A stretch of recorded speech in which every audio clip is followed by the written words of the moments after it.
What's more annoying to you, the extreme left or the extreme right? The left viscerally makes me often want to punch them. Because they're just so often like anti-common sense. So they just insist on championing things that are really about them, but they have to feel like they're social justice warriors. You know, they have to. It's very important for them to feel like they're the good people, and by telling us that we're all bad, that's how they know they're good. People want to voice their opposition to what's going on in any administration. They're not happy with this. They're not happy with that. That's the way to show it. I mean, the Democrats are going to have to work really hard to figure out how they're going to blow this one. Bill Maher is back again, and this time he isn't holding anything back. The far left has tried almost every strategy possible to win over American voters. But no matter what they try, their plans keep failing. Maher believes he can clearly see the mistakes the Democratic National Committee keeps making. In this video, he breaks down what's really happening and explains it in a very direct and sharp way. I would like to have a strong Democratic candidate to get things back to a little bit of normal. Is Newsom the strongest? He is right now. I mean, again, California, a lot of crazy stuff in this state. We know better than anybody, you know. If somebody breaks into your house and you have to worry that you're going to go to jail. Right. You know, lots of stuff like that. Homeless on the streets. I mean, and that's not just California. I've seen a number of people have died in New York, homeless on the street, because somehow they got it into their heads that the way to treat the homeless compassionately was not to get them off the street. You know, us old school liberals, when we used to talk about this issue, the compassionate thing to do was to make sure they got off the streets, not to protect them in their pristine environment underneath a bridge. Bill Maher believes Gavin Newsom might be the Democrats' strongest chance if they want to take power again. But according to Maher, Newsom is also carrying a lot of political baggage. Earlier in the conversation, Maher admitted that Newsom has moved too far to the left for many mainstream voters. He suggested that Newsom might need to move more toward the political center. The message Maher sends is very clear. If Newsom doesn't pull back on some of his progressive and woke policies, the 2028 election could be very difficult for him. Maher also pointed to the serious problems in California during Newsom's leadership, including rising homelessness and dirty city streets. He said these issues must be fixed if Newsom wants people across the country to see him as a serious presidential candidate. Maher's argument is that Newsom must not only adjust his political ideas, but also show real improvements in his state. Without real results, Maher thinks Newsom's dream of becoming president could remain out of reach. Old school liberals would like to see a candidate in the Democratic Party who has the strength to disassociate himself from a lot of the stuff that made Donald Trump attractive to people who didn't necessarily like him so much, but just said, you know what, his brand of crazy, yeah, I'm going to go with that over their brand of crazy. Bill Maher also says it's not only Gavin Newsom who should rethink his progressive and woke ideas. He believes the entire Democratic Party needs to take a step back and reconsider its direction. According to Maher, many Americans struggle to connect with some of the far-left policies and messages. They often see them as extreme, unrealistic, and disconnected from everyday life. From cultural debates to economic priorities, many voters feel these ideas look more like performances than practical solutions. Maher warns that if the party does not adjust its message and priorities, it could continue losing support from the voters it needs the most. He suggests that the future of the Democratic Party may depend on focusing on real problems people deal with daily, such as the economy and public safety. At the same time, he believes the party needs to move away from ideas that many Americans see as too radical or far from their everyday concerns. Another huge issue here in California and across the country is immigration. Now we're going to have a partial government shutdown over DHS funding. The Department of Homeland Security essentially not funded, at least part of it now, going forward for the foreseeable future. Is that the right fight for Democrats? And where do you think that should go? Well, I think ICE and the border people already have the money. Right. So no. So I would guess that's not a great way to do it. Yeah. Because it's not. They say that's the only leverage that they have. Yeah. I mean, again, the leverage they have is to win the next election. Maher believes the situation right now is very clear. The Democrats currently have very little power compared to the Republicans, who control the House, the Senate, and the presidency. Because of that control, the GOP has the ability to set the political agenda, while Democrats struggle to influence decisions. Maher says the only real way for the Democratic National Committee to regain influence is by winning voters in the next election. But in his view, they are not doing a good job at all.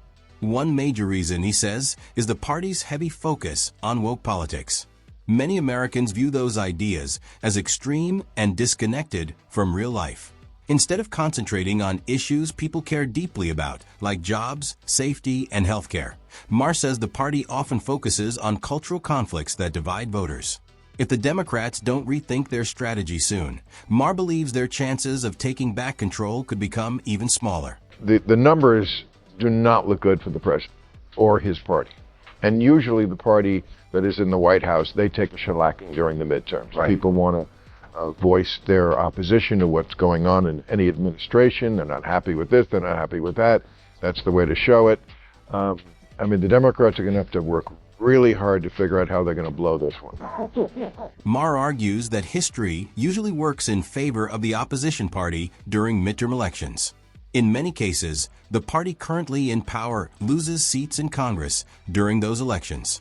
Because of that pattern, the Democrats once had a strong chance to gain momentum and increase their influence this cycle. The political numbers seem to give them a good opportunity to win back ground.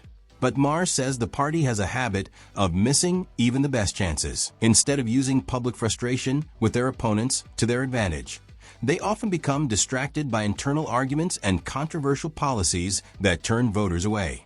Maher believes one of their biggest obstacles is their continued attachment to progressive and woke politics that many Americans consider too extreme. Until the party starts focusing again on everyday issues that matter to regular voters, Maher believes they risk turning a promising opportunity into yet another missed chance. Let's talk for a moment about your relationship with President Trump, which has been interesting over the years. What's the nature of your relationship with him now? What's that like? Well, okay, well, first of all, the people who stopped watching my show because I had dinner with him are idiots. They just are. They're just right. Completely emotional because they're always asking the wrong question, which is like, how dare you have dinner with Donald Trump? The question should always have been, what did I say after I had dinner with Donald Trump? Now, if after I had dinner with Donald Trump, I came back to this show and was seduced by that dinner and stopped tearing him a new one every week, every time I thought he did something wrong, then you would have a case. Maher also pushed back strongly against critics who stopped supporting his show simply because he wants a dinner with Donald Trump. He argued that many of those critics misunderstand what he actually believes. For Maher, open conversation and debate are extremely important. He believes it is necessary to talk with people who disagree with you, even if the discussion becomes uncomfortable or controversial. In his view, that is the only way people can truly understand each other and move forward. Maher says his critics often stay inside their own echo chambers, where they only hear opinions that match their beliefs. Because of that, they rarely challenge their own ideas. Maher believes this is a major problem in modern politics, where complicated issues are often simplified and division is rewarded. By standing firm on his decision, Maher says he is defending the importance of open dialogue in a time when political views are becoming more rigid. But I never stopped with Donald Trump. So I feel like having met him and sat down for 3 hours, it was a long dinner, and the left got very mad at me for reporting it accurately, which is he's very different in person. By the way, everyone who's ever met him says the same thing. I would say the same thing. I've met him several times. Yes. Yeah. But, they just couldn't abide by this, but okay, that's the truth. He met Ma'am Donnie, remember, the mayor of New York? He had been yelling and screaming at him, and then he had him to the Oval Office. I think he's a nice guy. Don't you get it? He operates everything out of a personal relationship. You have to have a personal relationship. Trust me, he's not upstairs at night reading the briefing books. Maher also criticizes parts of the political left for how they have described Donald Trump over the years. He argues that many critics repeatedly portrayed Trump as a tyrant and an enormous threat to the country. But Maher believes constantly repeating that message eventually had the opposite effect. Instead of persuading voters, it made many people skeptical and suspicious of the claims. As time passed, more Americans started forming their own opinions about Trump rather than relying only on what his critics were saying. According to Maher, this gap between political messaging and public perception actually ended up helping Trump. The strong and dramatic language used against him did not weaken his support. Instead, it pushed some voters closer to him and increased his backing rather than reducing it. So disappointing that some of the people who I think of as rational people, Donald Trump, he does a lot of stupid things. He also makes people stupid. Like again, what is the alternative? He's the president. You can't not talk to him. What is the downside? I'm going to elevate him? Oh my God, you mean he could become president? You get a little more attention? Yeah. It's silly. And when you do talk to him, he does listen. That's what happened. He does listen. I'm not saying it's going to change him, but what I was trying to say afterwards when I talked about it at the end of last season is he needs more people like me talking to him. Bill Maher also raises an important question. What is the worst thing that could happen if people on the left actually debated people on the right in honest and open political discussions? Maher believes meaningful debate should never scare anyone. In fact, he says it should be welcomed, especially in a country that feels so divided politically. However, he criticizes parts of the left for becoming too emotionally attached to their beliefs to seriously engage with opposing ideas. Some arguments, he says, are treated as if they are sacred and cannot be questioned. Maher believes that fear comes from the possibility that a strong counterargument might expose weaknesses in their thinking and challenge their worldview. Instead of treating debate as a way to gain clarity and better understanding, some people withdraw into ideological comfort zones. By avoiding difficult conversations, Maher says they miss important chances to test and strengthen their own ideas. What's more annoying to you, the extreme left or the extreme right? The extreme right is more dangerous. Absolutely. They don't believe in democracy. They don't believe that in conceding elections, he's made that plain. The climate thing we just talked about, those are just two issues. There are others. The left viscerally makes me often want to punch them. Because they're just so often like anti-common sense. So they just insist on championing things that are really about them, but they have to feel like they're social justice warriors. Bill Maher says one of his biggest frustrations with the far left is the kind of language and arguments that sometimes seem disconnected from common sense. He argues that certain rules or positions they promote do not match everyday experience or basic reasoning, which leaves many people confused or annoyed. Instead of reconsidering those ideas when someone challenges them, some activists become even more determined to defend them. That attitude, Maher says, stops real conversation from happening and makes compromise almost impossible. Music, his larger point, is simple. Any political movement that treats its ideas as untouchable risks, pushing people away instead of attracting them. Maher believes real political success happens when people stay open to criticism, adjust their views when necessary, and keep their ideas connected to reality rather than strict ideology. We sort of saw both examples with the Super Bowl halftime show, where Kid Rock, who you had that dinner with, was doing his own show, and then Bad Bunny's doing his show. Which one did you watch, and what did you make of that cultural moment for America? So funny. People were asking me the week before, which one are you going to watch? I said, I'm going to watch the real one, the regular one, like I do every year, and I'm going to honor it the same way by going to the bathroom. Did you? Well, of course, you have to go to the bathroom at some point. Yeah. But I watched it. I liked it. You know what? I didn't understand it, but like I said tonight in the show, I don't understand when Mick Jagger sings either. I don't understand any rock star. Nobody can really understand them.